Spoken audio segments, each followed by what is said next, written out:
Go. Welcome everybody to Grapple FK. We are covering Sean O'Malley against Thomas Almeida. Sean O'Malley, the Sugar Show, the big man ting. He's back. 12-1-0 against Thomas Almeida, 22-4-0. I think Almeida's on a 3 or 4 fight losing streak. And Sean O'Malley's obviously coming off that very odd loss to Vera, which wasn't too long ago, actually. It was August 2020. Is it worth recapping how he lost that? I think there was some confusion over what happened. Yeah, there's a lot of confusion over what happened. I mean, people think... how did you see it? What do you think happened there? I think Vera calf kicked him, hit the nerve, paralyzed Sean O'Malley's leg. He couldn't put any weight on it, rendering him immobile. Then Vera popped him because he was static. That's my take on things. Yeah, so that's why when I watched the fight, that's what it looks like. But Sean O'Malley said afterwards through a few sources that it's a recurring injury, which is a bit worrying. Something to do with his ankle, and it happened before in 2018 too. Now I don't know if he's trying to save face or if that's the truth or whatever, but it was definitely weird the way it happened. I mean, he kind of took a misstep as well. I zoomed in on it. He took a misstep and he landed awkwardly on his foot. But yeah, it was weird. It was weird. I remember that misstep. I remember that misstep. I think, this is coming back to me now. I retract what I just said earlier. It probably was some underlying injury. That misstep is probably his ankle. I think it was, away. Yeah. I think there's something going on with his ankle, which is not a good thing, obviously. But, fuck knows. But, I mean, he's a good fighter. I mean, we've spoken about him before. He's huge for the weight, almost 6 foot. I have no idea how he makes that weight. And he's got a lot of power. And he's got unusual striking, but he lands. He does go for, some seriously weird flashy kicks and so on sometimes. But I mean, his straight down the middle is a serious punch. His straight right. Yeah, there's some very good boxing going on there. If he lands it. He's very good at feints, right? So yeah, he's good at feints. Yeah, he's got a fantastic stutter step. He'll stutter. What is that, Andrew? So it's where you sort of step forward as if you're going to punch, but you don't. It's a feint, and if you do that a few times, you can lull your opponent into a false sense of security. But then you actually throw it, and you've got a higher chance of landing it because they think it's another feint. He does that. Yeah. I don't know if you saw the fight against Andre Sukumtat. No, not Andre Sukumtat. So Eddie Wineland. The way he knocked out Eddie Wineland was he feinted the uppercut, got the reaction. So Wineland thinks it's an uppercut, and then he goes for the cross. Yeah, that was sublime. Yeah, that was a walk-off KO. Yeah, so the feints are a big part of his game.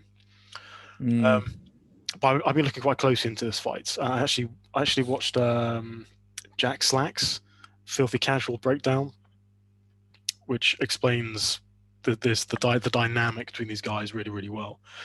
And one of the advantages that O'Malley has is that he's southpaw, right? Yeah. So if you're an orthodox fighter like Almeida, it's very difficult to close the distance against a southpaw because your lead foot is blocked by your opponent's lead foot. Yeah. In order to close that distance, you need to move your lead foot to the outside and come in, and that makes it tricky.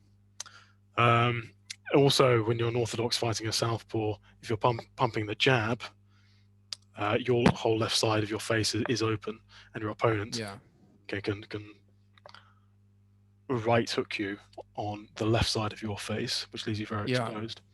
And Almeida, being an orthodox fighter, ran into some of these problems against Jonathan Martinez. So he had difficulty closing that distance. And there were a couple of occasions where he was coming into range, and Martinez just jabbed him in the face, not once but twice, double jabbed him as he was coming in. And Martinez is not really a puncher. Well, this is the thing. He is now. I don't know which fights.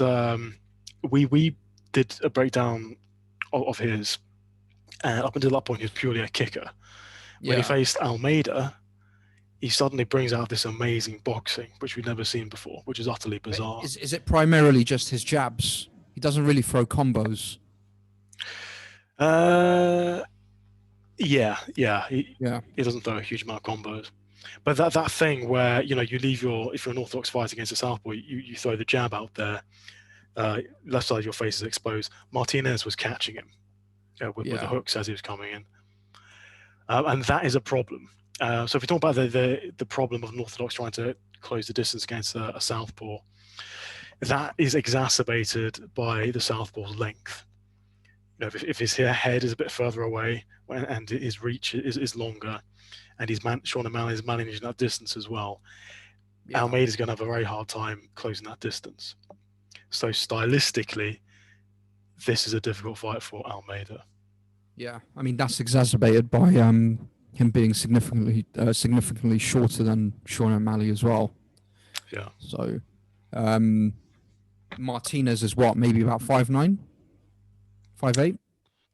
I'm not sure. 5'8", perhaps. Yeah. Yeah, 5'8". So it's going to be even more difficult for Almeida to close that gap. Yeah. What's Almeida's BJJ like? What's his ground game like? The fights I've seen, he doesn't really use it. Let me get up his fight stats and see. He favors his boxing above all else. Yeah, he doesn't go for takedowns at all. He's been taken down a few times, but I mean, I doubt this fight will go to the ground.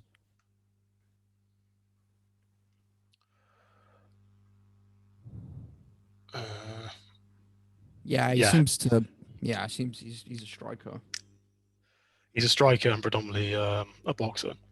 One thing Almeida does that's really nice, that's worked really well in some of his fights, is he slips the jab to the inside really nicely and then counters with the right hand.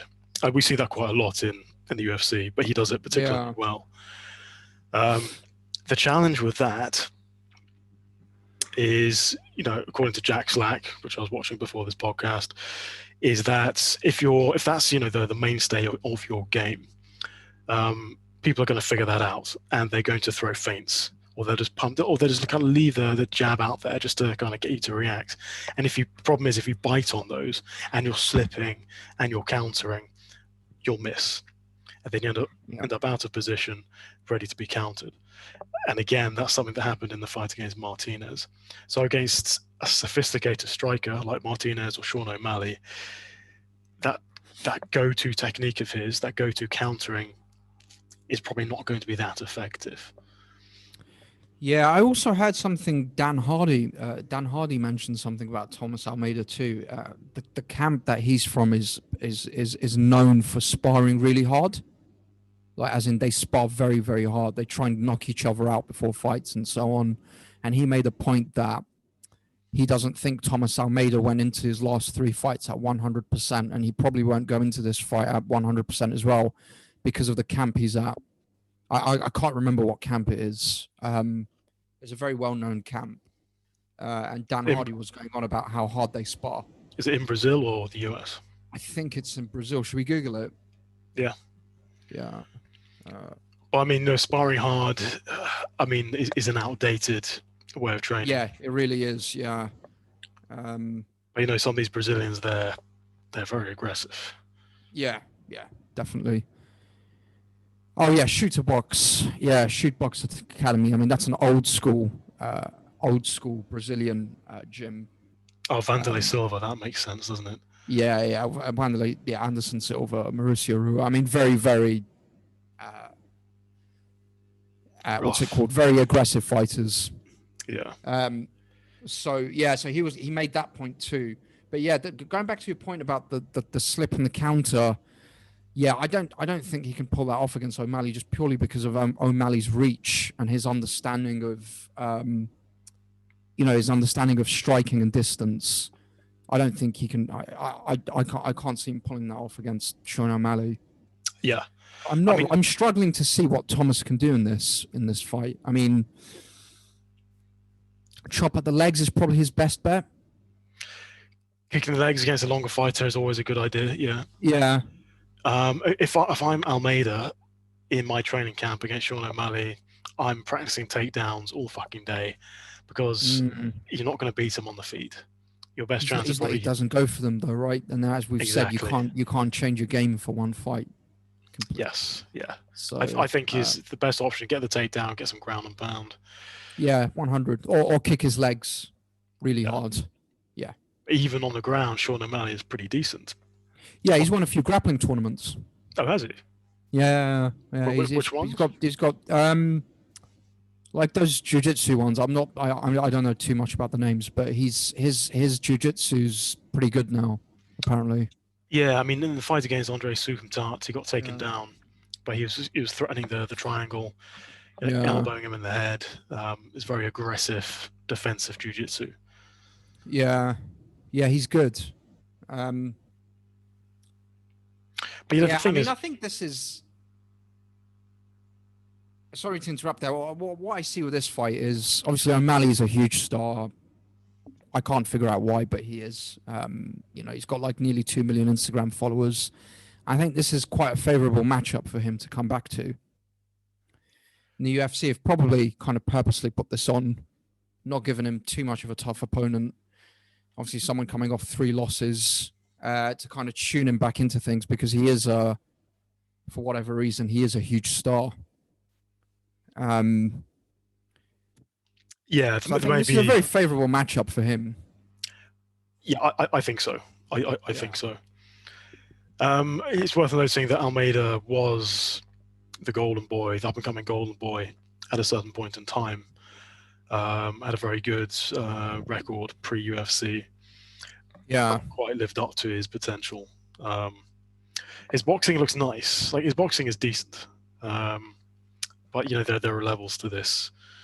And Sean O'Malley's striking is really good. It is really good. I mean, he gets wild sometimes, but because he's so long, he can afford to do that. Yeah, and there's something Sean O'Malley does that I've seen on a few occasions, not all the time, but he'll do the Conor McGregor thing. He'll put his head forward, trying to bait you into hitting him, just so he's he Irish can as well, counter you. mate. It's an Irish thing. It's an Irish thing. Just so you know. I've seen that. Yeah, I've seen that. Just so he can counter you and fuck you up. Yeah, no, he is good. He is good. It'll be interesting to see. I mean, this is obviously this is a tune-up fight for him to get him back into things, but it'll be interesting to see what he can do against, the top 15 because he is so much bigger than them. Yeah, he hasn't faced the best people so far by any stretch of the imagination. It's worth noting that Eddie Wineland was a former WEC champion. Yeah, so I mean, his UFC record's not great. Yeah. Was he ever in the top 15? I'm not sure. Possibly. Maybe at some point. If he was, it would be towards the lower end. I mean, he hasn't. Yeah, I mean, I don't know. It's weird that he's in the same division as a Yan or a Sterling, and he's like 5-6 inches taller than these guys. I just want to see him against, or maybe not elite anytime soon, but at least maybe like a top 20, maybe getting to 15 soon, just to see what he's made of. We could give him somebody ranked for sure. I mean, there's loads of people they can give him. I do suspect now that you mentioned that. The UFC is probably trying to pad his record a little bit, trying to build, give him time to improve. If he was, if he was someone with like 50,000 Instagram followers and no YouTube presence and so on, they wouldn't give a fuck who they gave him. They would have probably given him someone on fight of a 5. They would have just made a fight. But I think he's young. He's whatever. As I said, people find him interesting. he could be a star. So yeah, I mean, yeah, I don't see how Almeida can win this unless Sean O'Malley's injury occurs again or something. Or I agree. something, yeah, like something, I don't know, like a freak knockout happens or some shit. I can't Almeida's see gonna how have Thomas to. wins this. Yeah. Or Almeida will have to suddenly turn into a wrestler and get him to the ground and give himself a fighting chance. But he's not a wrestler. His takedown average is 0. Yeah. So What can you do? Yeah. yeah. I think Thomas Almeida may have his moments. Yeah, he's a good fighter. He's a tough dude. But overall, I think O'Malley's going to just beat the shit out of him. Yeah, I think O'Malley could probably KO him, get him out of there in the 3 rounds. Yeah, probably. I think Thomas will probably walk onto something. Yeah, quite possibly. Yeah. But yeah. Should we do the predictions then? Yes. Yep. Yeah, I think the Sugar Show will be back on, and I think O'Malley will.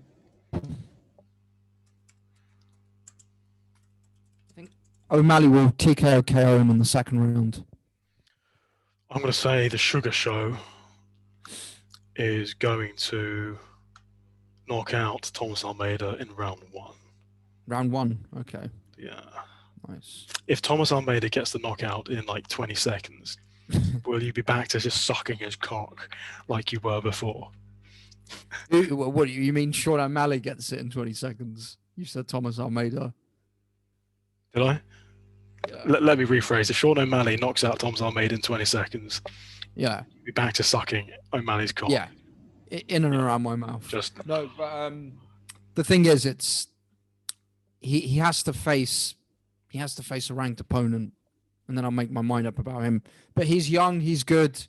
I mean, if he gets like a quick knockout against this guy, then yeah, obviously he's legit. I mean, we know he's legit. We just don't know what level he's at. Yeah. Yeah. I think he's top 5. I mean, he's illustrated. He's got the skills to be top 5. We need to see just how those skills interact when. Yeah, I wouldn't go that far yet because I don't know, that division's quite stacked. His striking is better.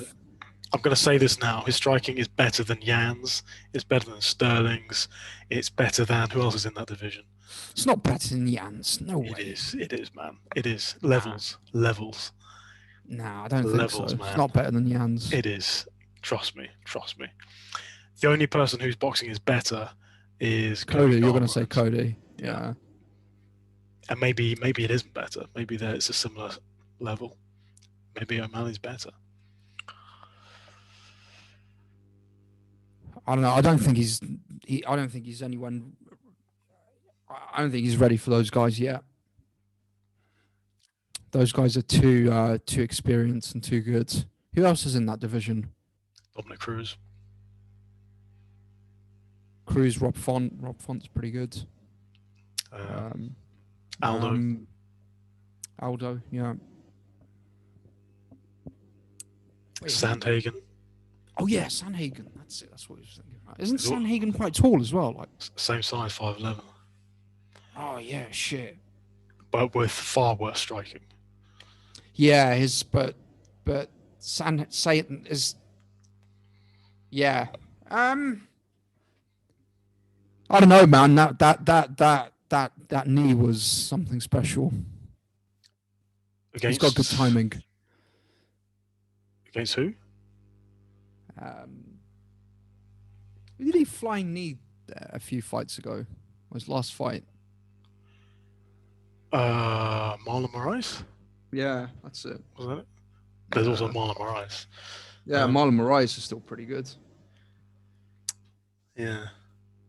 Yeah, but yeah, we both got the Sugar Show. I think round 2 he'll get it done. Andrew thinks round 1. Now it's on to the odds. I'm guessing Sean's a big favourite here. Yeah, let me have a look. I'm thinking -300 probably, -350.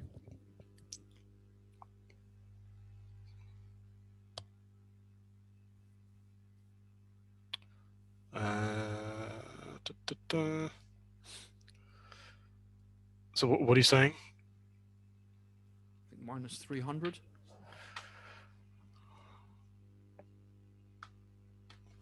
Correct. Oh, genius. Or minus 333 actually, but 333. Okay. close enough. I'll give you that. And what are the odds for him to KO Almeida in round 1 and round 2 as well? Is that up or? Yes. Sean O'Malley KO round 1.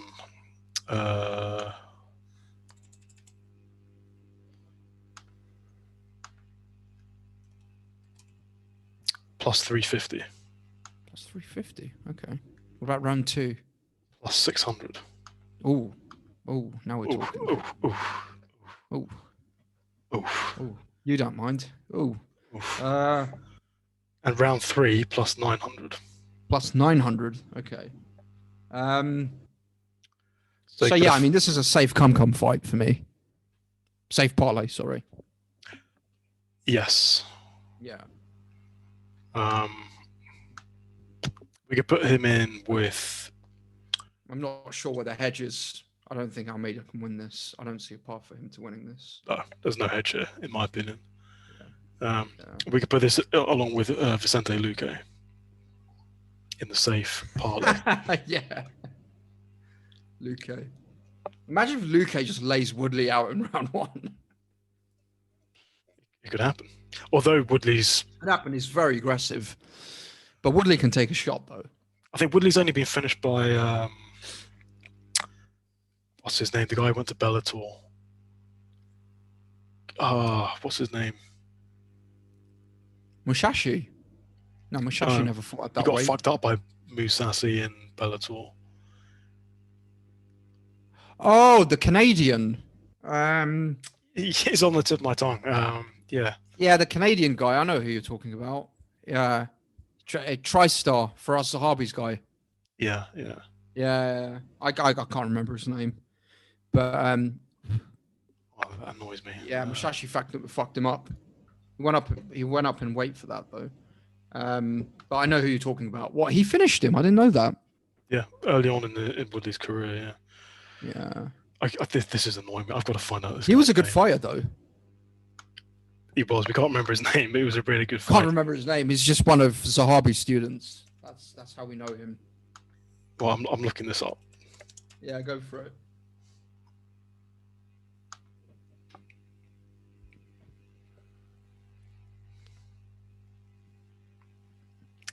Rory McDonald. That's it, Rory McDonald. Yeah. He was serious back in the day. Yeah, serious guy. Serious guy.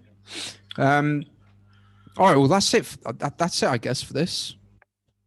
Yeah, I'm just going to look at other fights on this card. Yeah, I mean, what are you thinking about the others? What are you thinking about Abu Bakr and Jared? Don't know anything about them.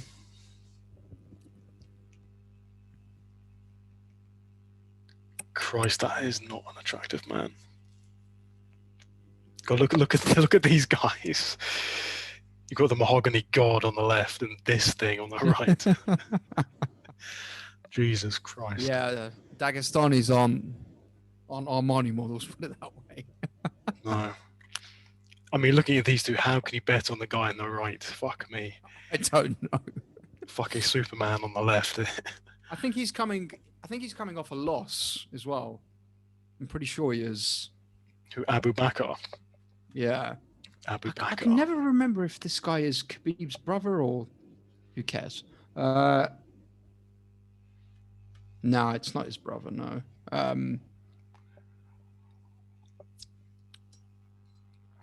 Pretty sure he's coming off a loss. So he is coming off a loss to David Zawada, who triangle choked him. And that was his UFC debut. If you're a Dagestani wrestler, you shouldn't be losing by submission, should you? No. And then this guy got beaten by Alan Jouban. Oh, I remember watching that fight, actually. That was a good performance by Jouban.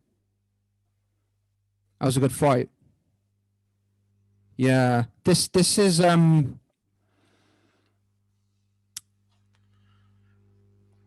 we should check this on the UFC stats because Abu Bakr is a Sambo freestyle wrestling Sambo guy. And then what is his name? Jared Gooden. I'm not sure what kind of style he has. Do you think he's related to John Gooden, the commentator?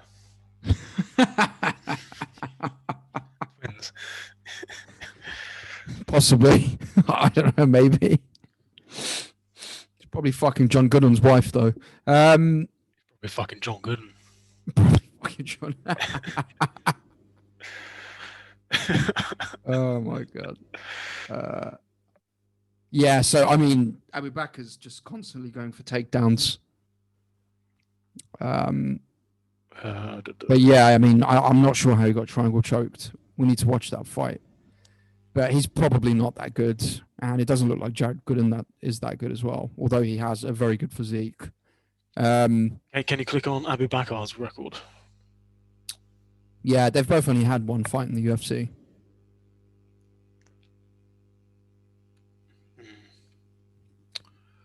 But Abu Bakr was in a better organization before.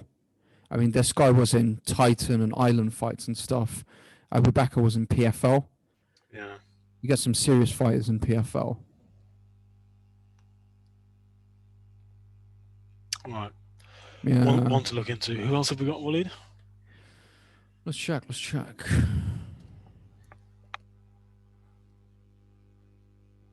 Oh, fuck.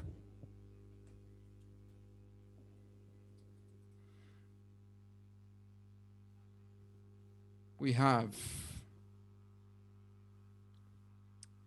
the Lithuanian from London against Mikhail Polish name.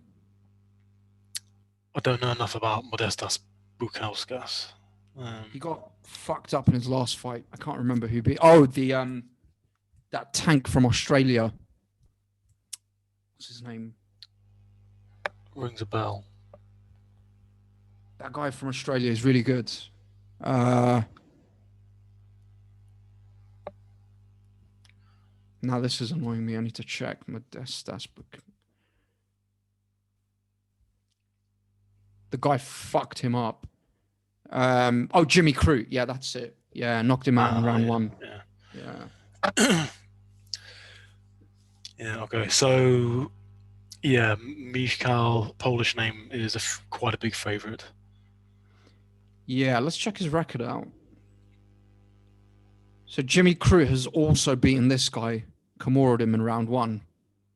OSP's also choked this guy out, but then he has two wins in the UFC. And a no contest against Khalil Roundtree. Fuck knows what happened there.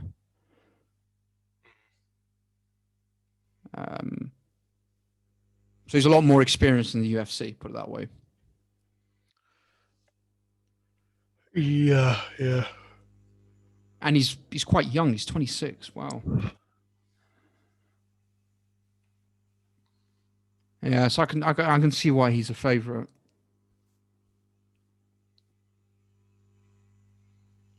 Have you been looking at shoes, Waleed? Ladies' shoes? Yeah. I'm not going to say anything. I won't judge you, Waleed.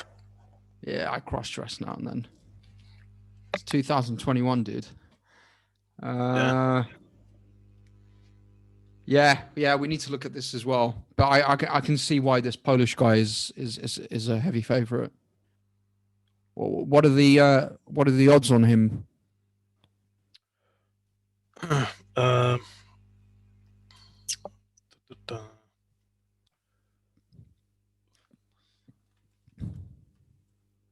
Minus 175. Minus 175. We've got the return of that Moroccan guy you really like at 155. His brother's fighting. It's the first fight. Let's check this dude's. I'll have to look into him, but he's not his brother. Yeah, his brother's serious. his younger brother. I want his brother's cock in and around my mouth. Yeah, that guy is really good. This guy's won a fight in the UFC, but he hasn't fought for a long time, since 2018.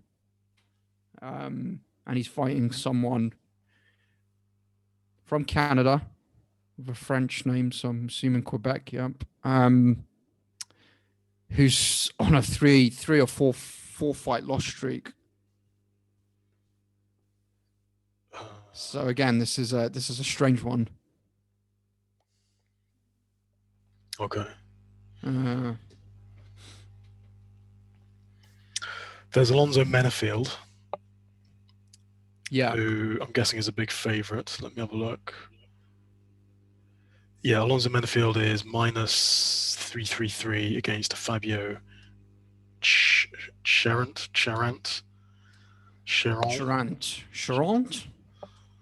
Don't know. Fabio Charant. Let's look into this guy. Is he making his debut? Because if he is, he might get fucked up.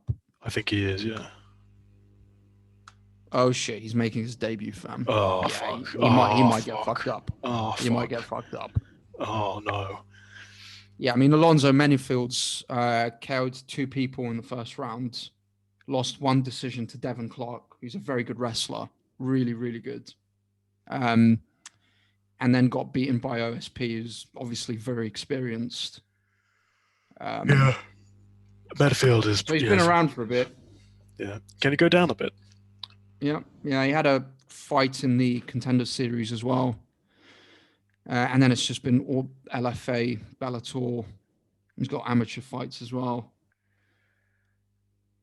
Yeah, so that's one to look at with a view to putting Menafield in the safe parlay.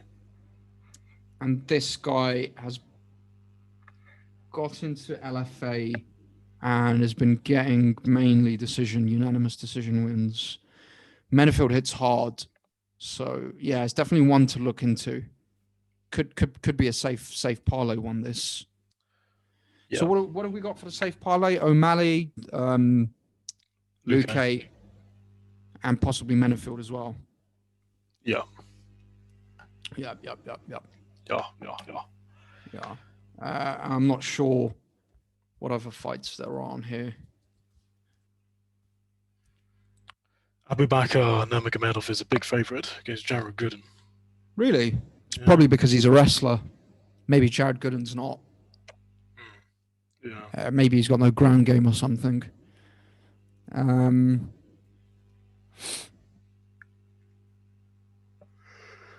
But yeah, I might watch that fight again tomorrow. Gooden against Juban. Yeah, I'll look into that. Yeah, I'm not really too sure about the others. Shane Young, Omar Morales. Do you know anything about this? Nope. No? No. Jamie Malarkey against Karma Worthy. Oh, Worthy's got to be the favourite there. Jamie Malarkey kind of sucks. Karma Worthy, let's have a look. I like Karma Worthy.